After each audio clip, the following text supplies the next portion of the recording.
আমরা সারা বাংলাদেশ থেকে আমরা যারা আহত এবং হচ্ছে শহীদ পরিবার আছে সারা বাংলাদেশ থেকে আমরা আসছি। আমরা সারা বাংলাদেশেরই মানুষ, আহত মানুষ এখানে আসছি আমাদের দাবি দেওয়া। আমরা নিজ খরচে নিজ দায়িত্বে আমরা এখানে আসছি আমাদের অধিকার আমাদের দাবি পূরণ করার জন্য। যাতে আমাদের দুইটা দাবি, সনদ এবং হচ্ছে ঘোষণা, জুলাই ঘোষণাপত্র, যাতে আমাদের এটা যত দ্রুত সম্ভব সরকার যাতে আমাদের এটা দিয়ে দেয়। আসলে ঘোষণাপত্রটা কি, আসলে আমরা তো নৈতিক অধিকার, মানে আমাদের তো ন্যায্য দাবি, তাই এখন যদি ওনারা না দেয় আমরা এখানে বসছি, আমরা বলছি হচ্ছে যতক্ষণ পর্যন্ত আপনি না দিবেন ততক্ষণ পর্যন্ত আমরা এখান থেকে যাব না। এখন আপনিই দেখেন, এখন আপনি যদি বলেন যে না দেবো না, আমি সরকারকে বলতে চাই, ইন্টারমিডিয়েট সরকারকে বলতে চাই, আপনাকে বসেছি আমরা যদি রক্ত না দিতাম, আমরা যদি পুলিশের গুলির সামনে বুক পাইতে না দিতাম, শেখ হাসিনা যদি ওই পারে না যাইতো, তাহলে কিন্তু আজকে আপনি এই জায়গায় বসতে পারতেন না। আপনাকে কিন্তু হাজিরা দিতে আসতে হতো, সেই 7তলা 8তলা বেয়ে বেয়ে উঠতে হতো আপনাকে, ঠিক আছে? কিন্তু আমরা আপনাকে এখন এই স্বাধীনতা বা এই স্বাধীন দেশে বিচরণ করার সুযোগ করে দিয়েছি। আর আপনি যদি এখন চিন্তা করেন যে না দেব না, তোরা কতক্ষণ থাকতে পারো দেখি, তাহলে এটা খুবই লজ্জাজনক আমাদের জন্য, আপনার জন্য, আমাদের জন্য। আমরা আমাদের তরফ থেকে আপনার জন্য যথেষ্ট, ইন্টারমিডিয়েট সরকার এবং ডক্টর মোহাম্মদ ইউনূসের জন্য যথেষ্ট সম্মান আছে।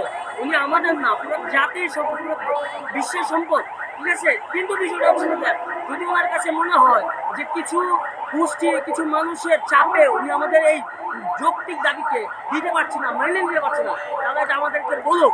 আমরা তো মরেই গেছি 36শে জুলাইয়ে, ঠিক আছে? আমাদের এখন আর মরার ভয় নাই।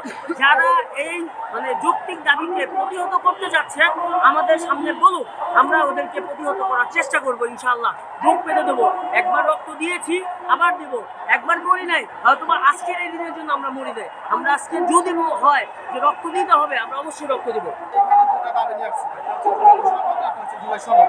যতদিন পর্যন্ত আমাদের এখানে জুলাই ঘোষণা না দেবে ততদিন আমরা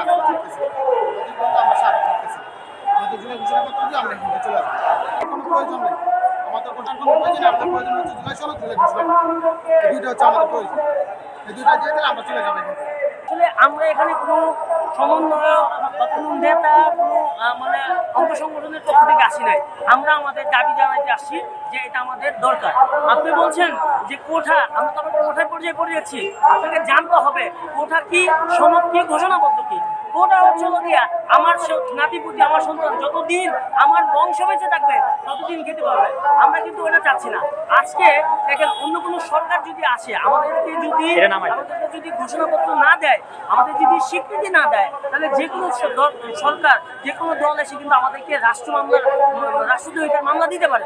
এবং অনেক পুলিশ ভাইয়েরা নিহত হয়েছে, র্যাব ভাইয়েরা নিহত হয়েছে, তারা নিজেদের গুলিতে হোক বা আমাদের মানে প্রশাসনালয়ে হোক বা যেভাবে হোক তারা নিহত হয়েছে, তাদের মামলা দিলে কিন্তু আমাদের কাছে দিয়ে দিতে পারে। তারা যে অত্যাচার করছে আমাদের উপর, তখন কিন্তু আর এটা জনগণ দেখবে না বা দেশের মানুষ দেখবে না। সেজন্য আমরা বলছি যে আমরা ইনসিকিউরিটিতে ভুগতেছি। আমাদের সিকিউরিটির জন্য আমাদের জুলাই সনদ এবং জুলাই ঘোষণা আমাদের দরকার। যতক্ষণ না পর্যন্ত এই জুলাই সনদ এবং জুলাই ঘোষণা সাংবিধানিক পদ্ধতিতে দেওয়া না হবে, ততক্ষণ পর্যন্ত আমরা এই রাজপথ ছাড়ব। আমরা আসছি দুই দফা দাবি নিয়ে। একদম হচ্ছে জুলাই সনদ, আর 2 নম্বর দাবি যেটা হচ্ছে জুলাই ঘোষণাপত্র। বারবার দিতে চেয়েও দিচ্ছে না, ঠিক আছে? সেজন্য আমরা অবস্থান কর্মসূচি নিয়েছি, যে পর্যন্ত না দিবেন সে পর্যন্ত স্বাভাবিক লাগে।